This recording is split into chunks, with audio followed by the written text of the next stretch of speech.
मादारा उचिहा one of the greatest villains of all time, सिर्फ Naruto series में ही नहीं पूरे एनिमे वर्ल्ड में। क्या वो एक्चुअली में इविल था? कुछ लोग ये मानते हैं कि भाई उसने जो किया वो बिल्कुल भी जस्टिफाइड नहीं था, उसने जो भी एक्शंस की वो सारी इविल थी। लेकिन कुछ लोग ये मानते हैं कि उसका जो मोटिव था वो काफी ज्यादा अच्छा था। आज की इस वीडियो में मैं आपको मादारा के पास के बारे में बताने वाला हूँ, उसकी मोटिवेशंस के बारे में बताने वाला हूँ, आपको ये बताने वाला हूँ कि उसने क्यों ये अपना रास्ता अपनाया कि भाई वो इन्फिनिट सुकुयोमी कास्ट करेगा। एंड भाई उसने ये सारी चीजें, लोगों को मारना हो गया या फिर अपना इविल प्लान बनाना हो गया, क्योंकि इस वीडियो के बाद आपको पूरा आइडिया लग जाएगा कि क्या मादारा एक्चुअली में इविल था कि नहीं। एंड उसके बाद आप कॉन्फिडेंटली इस टॉपिक के ऊपर बात कर सकते हो। So let's start with Madara Uchiha's past. हमें पता है मादारा एक ऐसे एरा में बॉर्न हुआ था जहां पे एंडलेस वॉर चल रही थी, मतलब सिर्फ वायलेंस ही वायलेंस था। उसके खुद के भाई इतने ज्यादा मरे हुए, उसने खुद ही इतनी ज्यादा डेथ देखी हुई है कि भाई उसको भी पीस चाहिए था। दूसरी साइड पे हमें पता है सेंजू क्लैन के साथ उनकी बैटल चल रही थी। एंड भाई उसमें एक बंदा आता है जिसने ये सारी चीजों को खत्म कर दिया, जो कि था हाशिरामा। अपने मादारा भाई खुद भी हाशिरामा को बहुत ज्यादा पसंद करते थे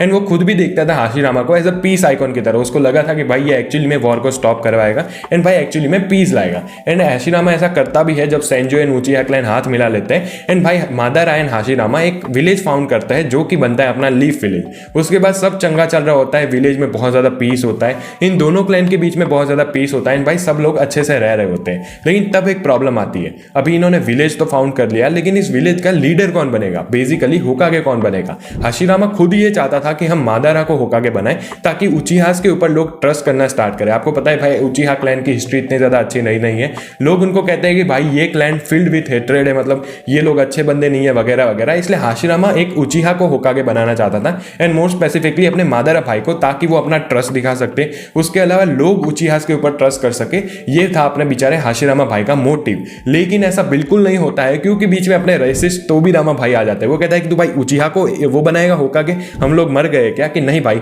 हाशिरामा बेटा तू ही बनेगा होकागे। ये चीज होती है, हाशिरामा खुद तो इस चीज से अग्री नहीं कर रहा होता एंड भाई मादारा ऑब्वियसली इस चीज से फाइट कर सकता था। लेकिन यहाँ पे बड़ी प्रॉब्लम तब आती है जब उसका खुद का क्लैन उसको बिट्रे कर देता है। यस, आप में से काफी सारे लोगों को शायद से याद नहीं होगा, क्योंकि जब मैं रिसर्च कर रहा था तब मैं ही चौंक गया था कि उचिहा क्लैन एक्चुअली में मादारा को बिट्रे कर देता है। एंड भाई वो लोग ही नहीं चाहते थे कि उनका एक बंदा मतलब मादारा होकागे बने। एंड भाई वो लोग खुद ही हाशिरामा को सपोर्ट कर रहे थे। लेकिन ऐसा क्यों होगा भाई? उचिहा क्लैन वाले खुद ही क्यों चाहेंगे कि भाई कोई सेंजू लीडर बने? वो अपने लोग को क्यों सपोर्ट नहीं कर रहे थे?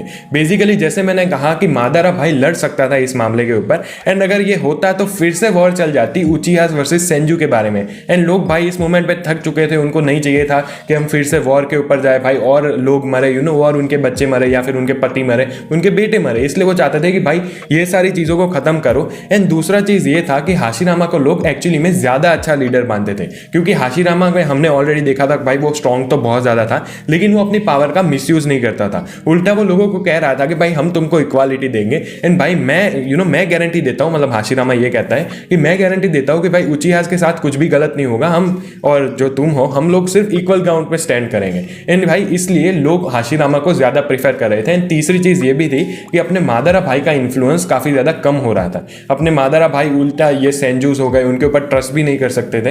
एंड भाई इसलिए लोग मानते थे कि अगर मादारा लीडर बना तो भाई वो दूसरे क्लैंस को ऑपरेस करेगा, मतलब सप्रेस करेगा एंड भाई फिर से कोई वॉर हो सकती है। उल्टा भाई मादारा भाई का, जैसे मैंने कहा, इन्फ्लुएंस भी कम हो रहा था एंड भाई लोग उसको इविल मानने लगे थे। मतलब उनको लगता था कि भाई मादारा का दिमाग ठीक नहीं है, ये बंदा बहुत ज्यादा स्ट्रांग है, इसलिए इसको लीडर नहीं बनाना चाहिए, इसके व्यूज ठीक नहीं है। एंड इसलिए भाई एंड में ये डिसाइड होता है कि हाशिरामा भाई ही अपने होकागे बनेंगे लीफ विलेज के। ऑब्वियसली मादारा भाई को बहुत ज्यादा बुरा लगता है एंड उसको लगता है कि भाई मेरे क्लैंस वालों ने मुझे बिट्रे कर दिया। एंड वो हाशिरामा को चैलेंज करता है फॉर अ फाइट। हमें पता है फाइट में क्या होता है, हाशिरामा मादारा को मार देता है इन दी एंड। एंड भाई मादारा बचता कैसे है? अभी कुछ लोग इसके बारे में भी कंफ्यूज होते हैं, क्योंकि शायद से वो लोग भूल गए होंगे, तो मैं तुम्हें बताता हूँ। बेसिकली जब मादारा को हाशिरामा ने पीछे से ऐसे चप्पू मार दिया, स्वॉर्ड मार दिया एंड भाई मादारा खत्म होने वाला था, तभी वो अपनी इजानागी यूज कर देता है। इजानागी बेसिकली रियलिटी को चेंज कर देती है एंड इसकी वजह से उसकी एक आंख तो चली जाती है, लेकिन वो रियलिटी को चेंज कर सकता था एंड ऐसे ही वो बच जाता है। बचने के बाद अपने मादारा भाई को मिलता है उचिहा टैबलेट, जो कि ऑब्वियसली टेम्पर्ड होता है बाय ब्लैक जेसू। बेसिकली ब्लैक जेसू ने उसके जो कंटेंट्स होते हैं वो चेंज कर दिए थे, लेकिन अपने मादारा भाई जब उसको पढ़ता है तो उसको लगता है कि हाँ, अगर मुझे ये सारी सफरिंग को एंड करना है, सबको पीस में लाना है, तो मुझे इन्फिनिट सुकुयोमी कास्ट करनी होगी। ऑब्वियसली ये सारा ग्रेटर प्लान था बाय ब्लैक जेसू एंड उसके ऊपर थी कागुया, ताकि अगर ये इन्फिनिट सुकुयोमी कास्ट करे तो कागुया को ये लोग वापस रीसरेक्ट कर सके। लेकिन अपने मादारा भाई उसको जानते नहीं थे। अपने मादारा भाई इतनी ज्यादा प्लानिंग करते हैं, आपको पता है भाई वो कहता ही है कि वो उसका बहुत ज़्यादा अच्छा डायलॉग भी है सफरिंग वाला। तो वो बहुत सारी चीज़ें होती है, क्योंकि तुम खुद भी सोच सकते हो कि हाशिरामा की जनरेशन जो कि फर्स्ट होकागे था, उसको लेके वो फोर्थ होकागे की जनरेशन, फिफ्थ होकागे की जनरेशन जब सुनाडे आ जाती है, नारुतो बड़ा हो जाता है, तब तक वो बंदा जिंदा रहता है कुछ ना कुछ करके। एंड भाई ऑब्वियसली उसका प्लान तो होता ही है, जैसे कि वो बाद में ओबितो को बचाता है, उसके बाद भाई वो पेन को अपनी रिनेगान देता है, एंड बहुत ज़्यादा ये चीज़ें आर्टिकुलेट करता है। लेकिन हम अभी उसके ऊपर ज़्यादा जाएंगे नहीं डिटेल में। अपने मादारा भाई ये मानते थे कि एक बार में इन्फिनिट सुकुयो में कास्ट कर दो, उसके बाद कोई भी वॉर नहीं होगी, सब लोग शांति से रहेंगे, एंड जो सबके सपने होंगे वो भी आसानी से पूरे हो जाएंगे। हमने देखा था कि जो अपना इनुजुमा था नाम उसका, जो कुत्ते वाला था, वो भी होकागे बन जाता है, वो भी बहुत ज़्यादा खुश होता है। साकुरा थी वो अपने ये क्या कहते हैं सास्के के साथ खुश थी, हिना थी नारुतो के साथ खुश थी, तो सब लोग खुश रहेंगे।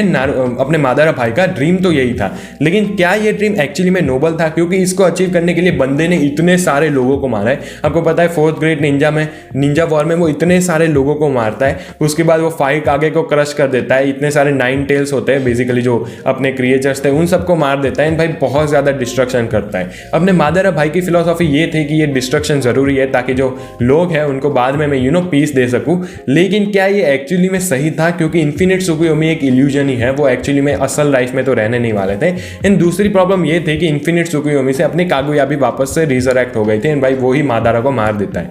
ऑफ द टॉपिक में जा रहा हूँ, लेकिन यार मादारा की डेथ बहुत ज़्यादा मुझे खराब लगी। मतलब इतना कूल बंदा, बैडस बंदा ऐसे मर जाता है कि पीछे से वो कागुया आके उसको मार के जाती है, वो काइंड ऑफ डाउन प्ले था। लेकिन हाँ, वापस आए इस टॉपिक के ऊपर, तो जो मादारा का ड्रीम था वो बिल्कुल भी बुरा नहीं था। उसको चाहिए था कि लोग पीस रहे, एंड उसने खुद ने जब बचपन में इतनी सारे वायलेंस एक्सपीरियंस किया था, उसके खुद के भाई इतने ज़्यादा मरे थे, तब उसको एक्चुअली में दिल से चाहिए था कि जो नेक्स्ट फ्यूचर जनरेशन हो, जो नेक्स्ट बच्चे आए, जो अपने विलेज में हो या फिर कोई भी विलेज में हो, उनको ये सारी चीज़ें एक्सपीरियंस ना करनी पड़े। लेकिन उसने जो मेथड अपनाया वो बहुत ज़्यादा बुरा था। मेरा पर्सनल टेक ये है कि मादारा जस्ट लाइक इताची या फिर ओबितो हो गया, वो एक्चुअली में इविल नहीं था। यस, वो बहुत ज़्यादा डिस्ट्रक्शन कर रहा था अपने गोल को अचीव करने के लिए, लेकिन उसका जो गोल था वो एक्चुअली में नोबल था, भले ही वो इल्यूजन हो। आपका क्या ओपिनियन है? आप क्या मादारा को एक्चुअली में सपोर्ट करते हो कि नहीं? मुझे कमेंट सेक्शन में जरूर बताना। ये वाला वीडियो इधर तक ही रखते हैं। वीडियो पसंद आए तो लाइक कर देना, चैनल पर नए हो तो do subscribe. Thank you so much for watching. Bye bye.